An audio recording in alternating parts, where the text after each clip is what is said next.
Hey guys, hope you're doing good today. This is going to be a follow-up video on my Spyderco Sharpmaker diamond rods.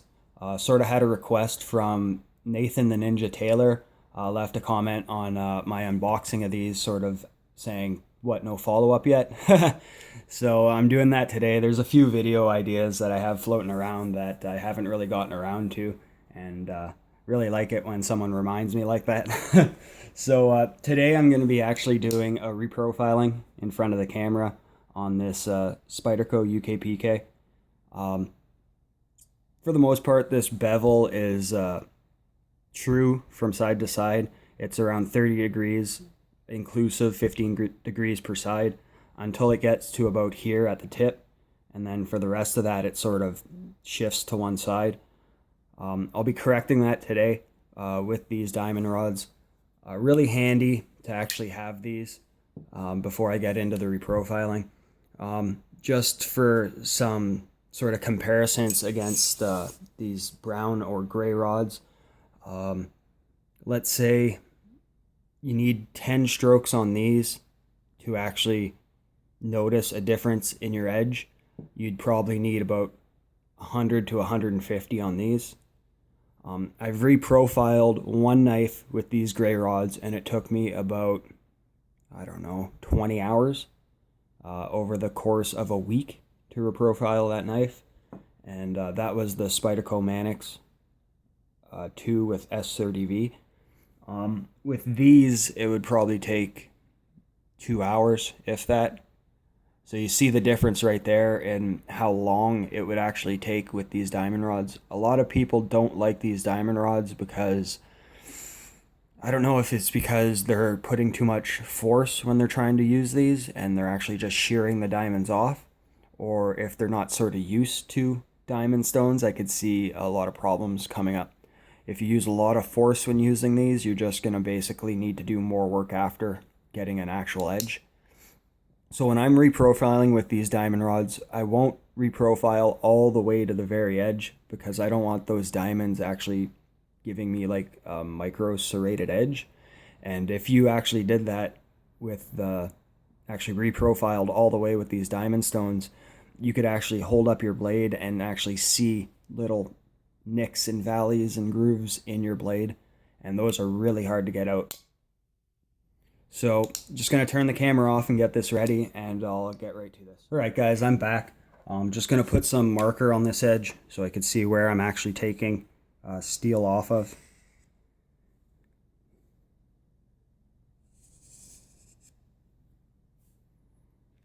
And just going to get right to it.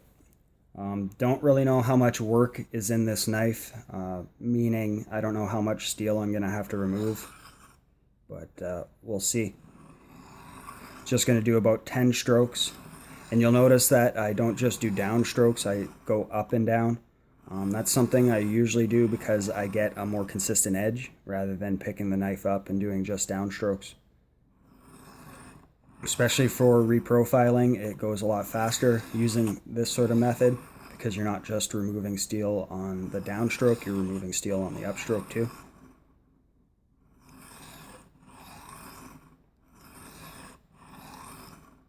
I'm not going to be counting strokes with this, just rough estimate. Doesn't really matter to me if I'm extremely precise and like if I do 10 on one side and like 15 on the other. Really doesn't matter during this stage. It only really matters when you get to the white stones.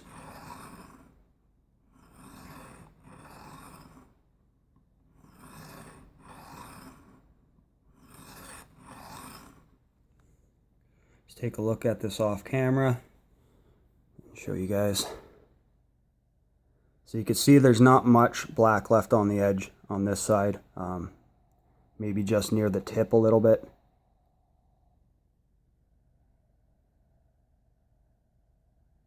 So I'll see what the other side needs for work too.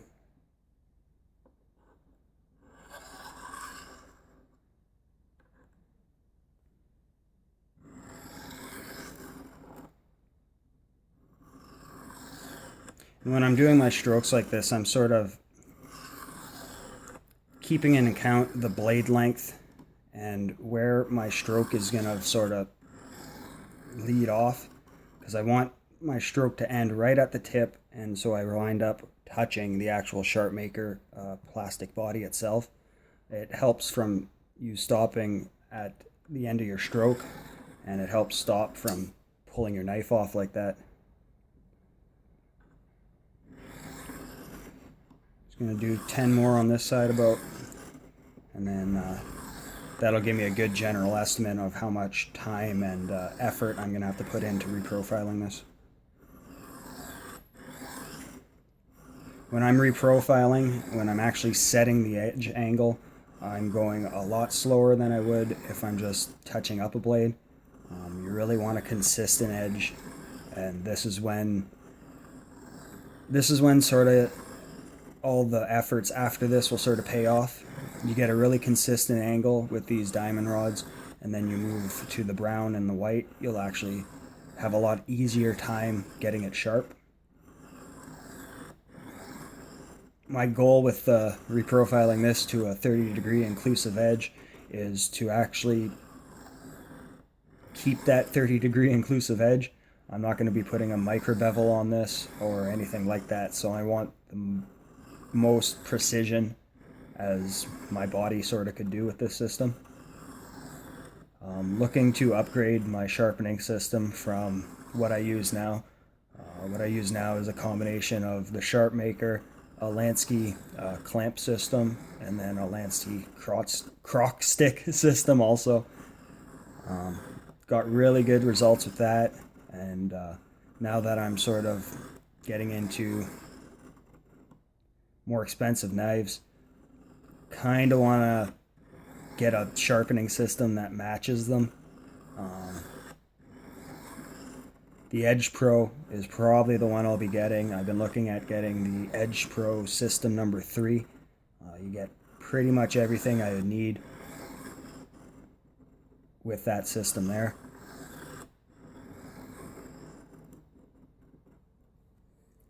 So just check on that side now. And you see near the base of the blade, it's pretty much all the way to the apex, which what I was trying to avoid. Don't really like using these stones all the way to the edge. It'll just mean a little bit more work with the brown and white stones after. But you do see that most of my work will be concentrated to the tip of this blade, probably about the last inch.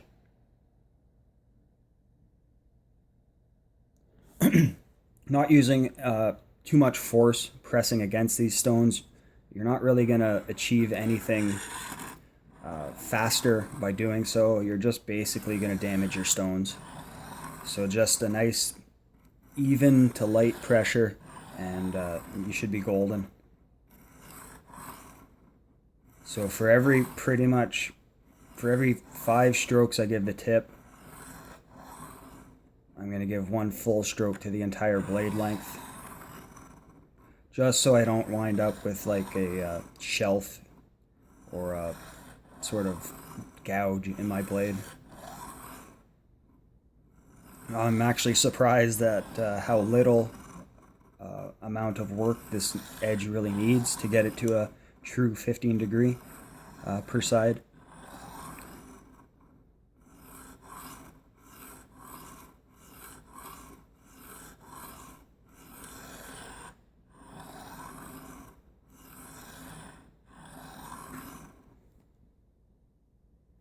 Give you a shot of that.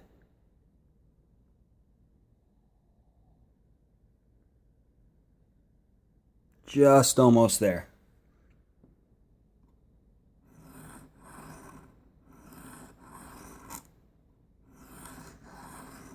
And with these diamond stones, you could really feel once you've reached the apex, the sound it makes and the feel changes. If you guys use your SharpMaker a lot, I think you'll know what I'm talking about. It just seems more sort of stable because you got that full 15 degree edge to actually rest on. Hardest part about using these stones is first establishing an actual apex or secondary grind.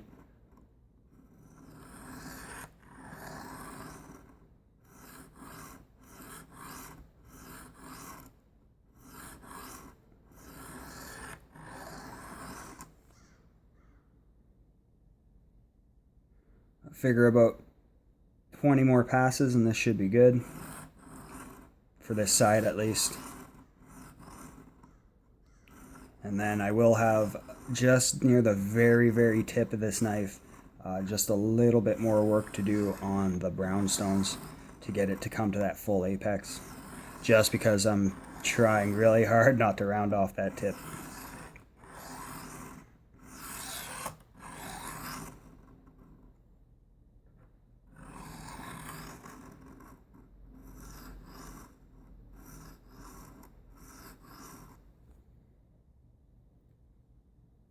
So I think that'll do it.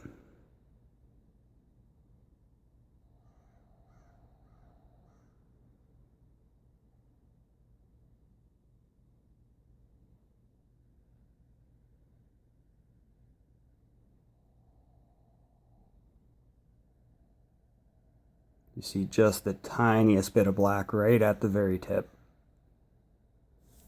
So I'm going to mark the other side and do that on this side too.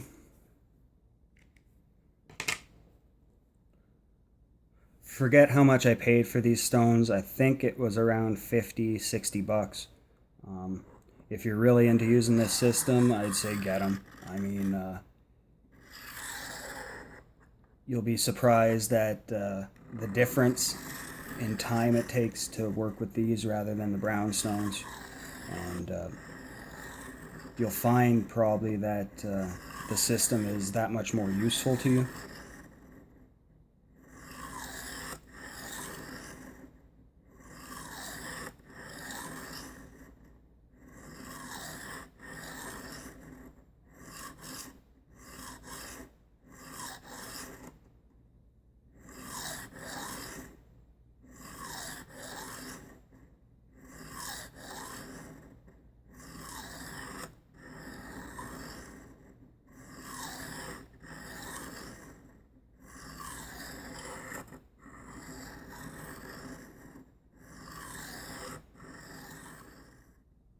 So I'm basically just going to do this until I get most of that marker off the very tip, and then I'm going to switch to the brownstones. I'd say I'm pretty much 90% there. Just cleaning up a little bit of the tip area, making sure that the angle's actually set at the tip. I find that's the hardest part with this system, is getting that tip to be the exact angle as the rest of the blade.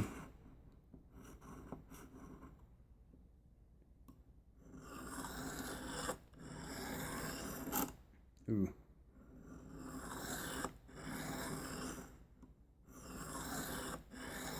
And then if worse comes to worse when you're doing this and you actually do round off your tip, a lot of the times you could actually correct that on a bench stone. Just sort of sharpening at a correct angle will correct the tip for you. You have to really screw up a tip on the knife where you actually have to file the back of your blade down to correct the tip.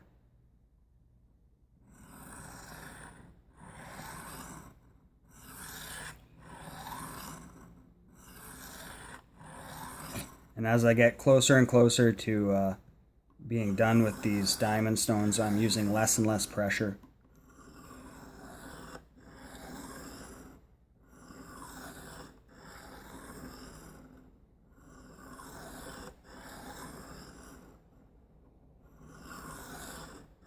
And the closer I get to being done, I'll actually start to alternate sides.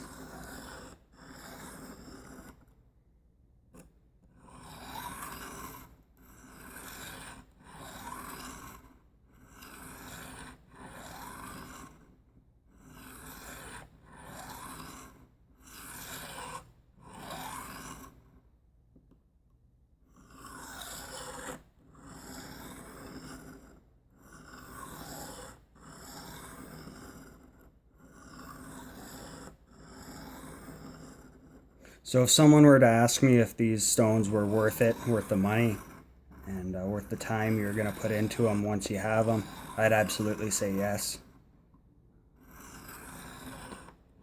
the things with these stones is that you don't really have to use them in this system. You could use them just by sort of holding them. Um, Maybe 4 or 5 times now I've actually used these as files. I got a cheap sword that I sharpened up using it. The edge I got on that was pretty damn good too.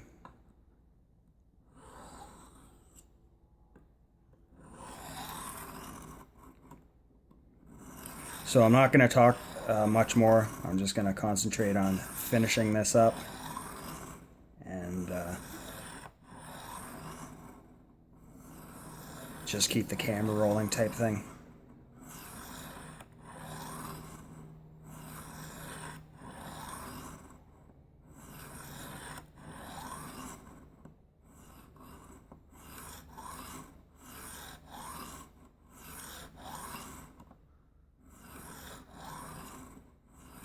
See, I'm still concentrating most of my efforts towards the tip of the knife. Don't know what it is about how manufacturers sharpen their knives, but 90% of the time, the tip is where you could really notice it change from precise angles to pretty much whatever.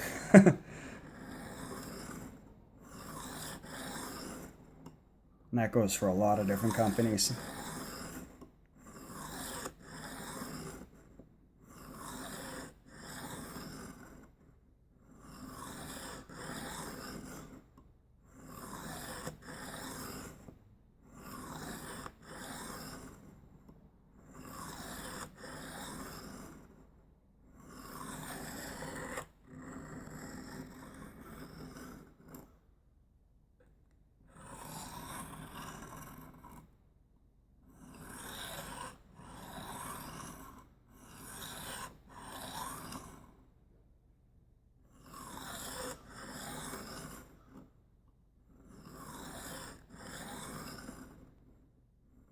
Yeah, my camera just died, so I had to recharge it.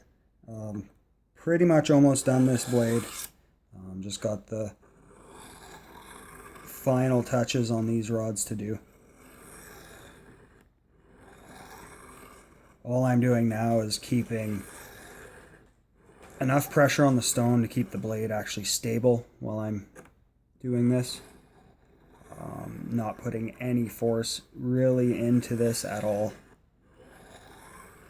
Just cleaning up those sort of scratch patterns that I made.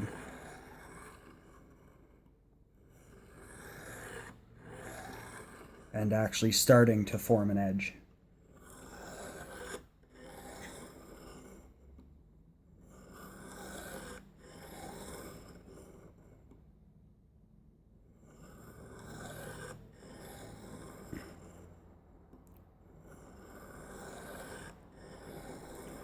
So I've been very happy with owning these stones.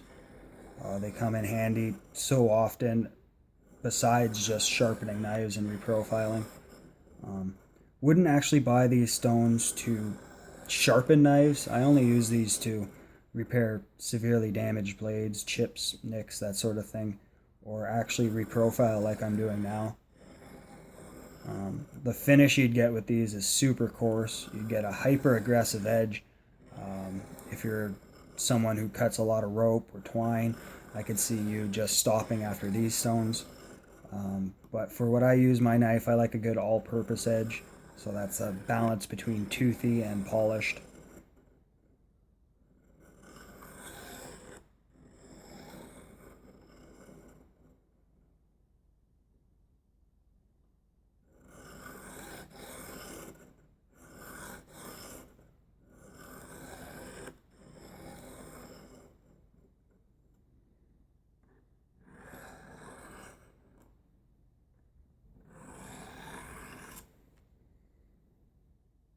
So maybe just show you the edges how I have it now.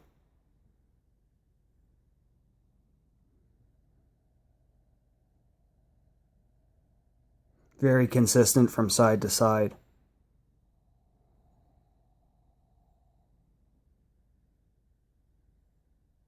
And you still see that one problem part up here. It's like a low spot in the edge. Besides that, this knife is ready to go on to the next stone. I'm not sure. It's almost like the belt sort of dug into it just at the very edge here. Maybe about 5 minutes more work and that'll be gone. Really been happy with these stones, guys. If you're thinking about buying them, go for it. I guarantee you'll be finding all sorts of different uses for them. So I hope this video helps anybody who's on the fence about getting these or wants to know any more information about these. Just let me know. If I know what I'm talking about, I'll let you know. If I don't, I could usually find someone on YouTube who actually has experience if I haven't had that experience, and more than glad to refer you to them. So thanks for watching this, everyone, and hope it helped. Take care, guys.